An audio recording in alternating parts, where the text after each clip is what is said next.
உங்கள் இல்லங்களில் வந்து உங்கள் உள்ளங்களை உயிர்ப்பிப்பது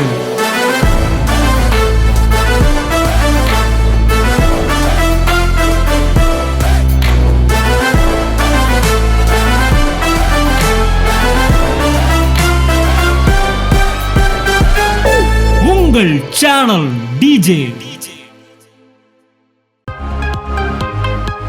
தேவனால் பிறந்த எவனும் பாவத்தில் நிலைத்திருக்க மாட்டான். He will not continue in sin.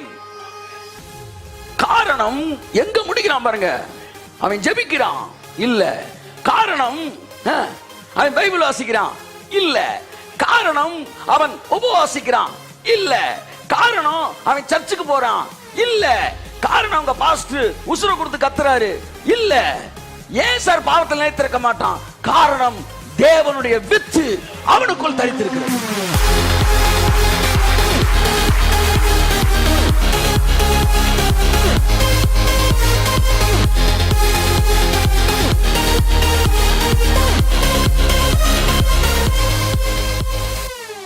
நான் லால இருந்தப்போ பைபிள் படித்த விட கிரேஸ்க்கு வந்த பிறகு தான் பைபிள் படிக்கிற அதிகம்.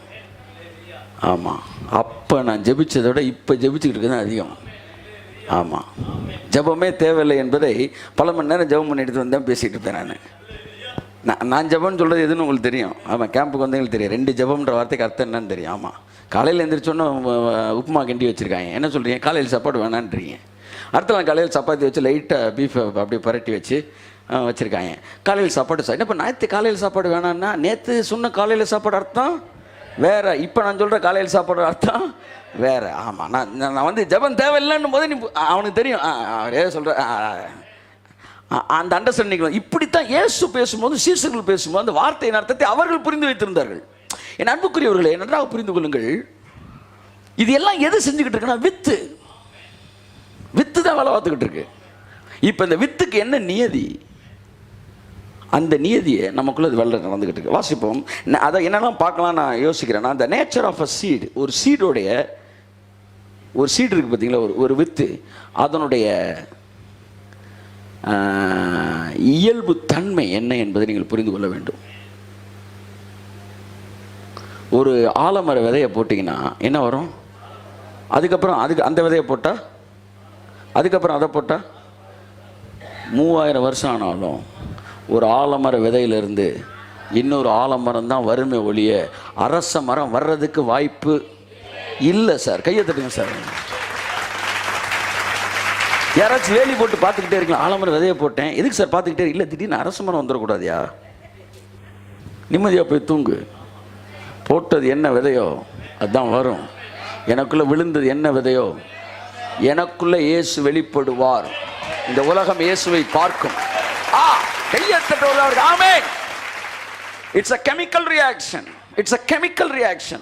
It's a chemical reaction. அன்புக்குரியவர்களே, in Old Testament holiness is mathematics. அதாவது கணக்கு வழக்கு. இது செய்யக்கூடாது, அது செய்யக்கூடாது. 5 மணிக்கு எந்திரிச்சா என்ன செஞ்சிடலாம்? ஜெயிச்சிடலாம். ஆமாம், 5 மணிக்கு எந்திரிக்க முடியல, அப்போ நைட்டு 9 மணிக்கு தூங்கணும். நீ அடுத்து கட்டலை மேக்ஸ் ஃபுல்லாக நைட் 9 மணிக்குள்ள 5 மணிக்கு எந்திரிச்சிடலாம். Very good. 5 மணிக்கு எந்திரிச்சிடலாம். 9 மணிக்கு தூங்குறதுக்கு என்ன செய்கிறது? நீங்கள் டிவி பார்க்குறது 7 மணியோடு நிப்பாட்டிடணும். அடுத்து மேக்ஸு ஃபுல்லாக மேத்தமேட்டிக்ஸ். எல்லாத்தையும் செஞ்சு தான் உன்னை செயல்படுத்த முயற்சி எடுக்கிறான். ஆனால் எதுவுமே உள்ளுக்குள்ளே வரவே மாட்டேன்து. எல்லாம் கணக்கு வழக்கு, எல்லாம் ஃபார்முலா, எல்லாம் வெளியே இருக்குது, உள்ள ஆசை வர மாட்டேங்குது. ஏன்னா பழைய ஏற்பாடை பொறுத்தவரை பரிசுத்தம் என்பது மேத்ஸ். புதிய ஏற்பாட்டில் பரிசுத்தம் என்பது கெமிஸ்ட்ரி. ஆமான்னு சொல்லுங்கள். கெமிஸ்ட்ரி உள்ள. ஆமாம், ஒரு ஆம்பளை பெண்ணை நீ ஆம்பளை பெண் சொல்ல வேண்டிய அவசியமே இல்லை பக்கத்தில் பொம்பளை பிள்ளை இருக்கும்போது. ஏன்னா அது கெமிஸ்ட்ரி. என் அன்பு மகனே, ஒரு அருமையான ஒரு அதான் தேவையில்லை, நீங்கள் போங்க நாங்கள் பார்த்துக்குறோன்றாங்க. என்னென்னா chemistry. Holiness is not maths, it is chemistry. It's a chemical reaction. எனக்குள்ள நடைபெறுகிற மாற்றம், எனக்குள்ள வருகிற இரக்க சிந்தனை, எனக்குள்ள வருகிற தயாள குணம், எனக்குள்ள வருகிற மன்னிப்பு, இது எல்லாம் கிறிஸ்துவின் வித்து எனக்குள்ள இருக்கிறபடினாலே எனக்குள்ள அந்த ரியாக்ஷன் ஏற்படுகிறது, எனக்குள்ள அந்த எண்ணம் வருகிறது, எனக்குள்ளே மன்னிப்பு மாற்றங்களும் வருகிற கரங்களை கர்த்தராண்டி சொல்லுவோம். தேவனால் பிறந்த எவனும் பாவத்தில் நிலைத்திருக்க மாட்டான். He will not continue in sin.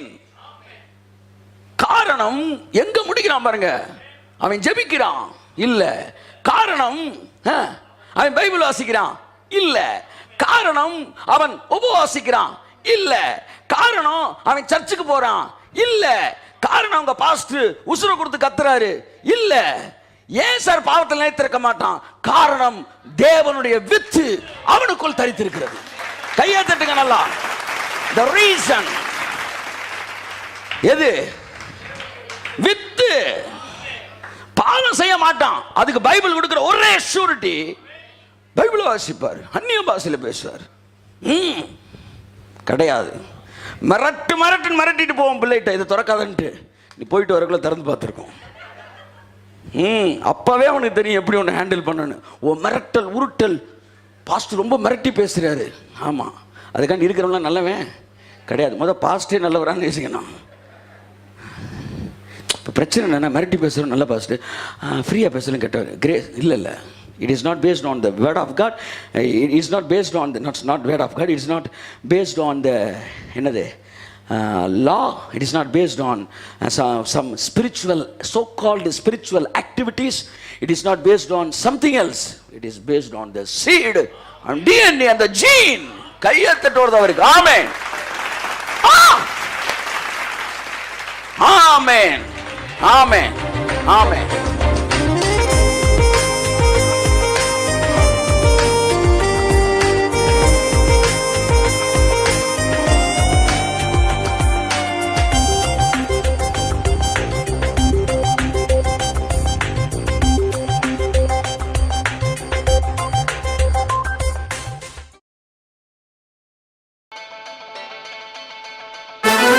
உங்கள் இல்லங்களில் வந்து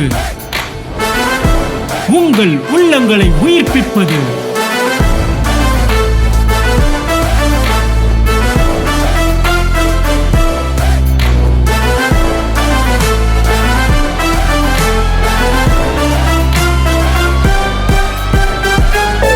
உங்கள் சேனல் டிஜே.